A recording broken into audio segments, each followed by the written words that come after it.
Gravissime et irresponsable. C'est ainsi que les autorités marocaines qualifient les déclarations du ministre algérien des Affaires étrangères, Abdelkader Messael. Le 20 octobre 2017, le chef de la diplomatie algérienne a accusé le Maroc de blanchir l'argent du hashish en Afrique via ses entreprises, à l'instar des banques, mais également de la compagnie aérienne Royal Air Maroc. La réaction du royaume chérifien ne s'est pas fait attendre. Rabat a décidé de rappeler son ambassadeur à Alger.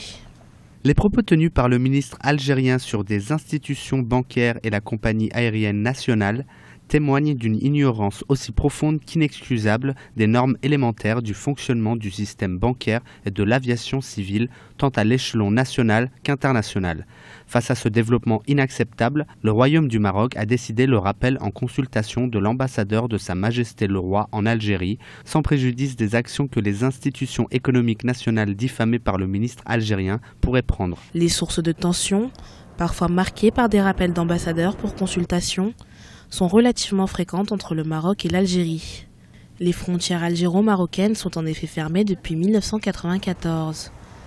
Depuis, les deux pays entretiennent des relations difficiles, en particulier autour de la question du Sahara occidental. Cette ancienne colonie espagnole est en grande partie sous contrôle du royaume chérifien, qui la considère comme partie intégrante de son territoire.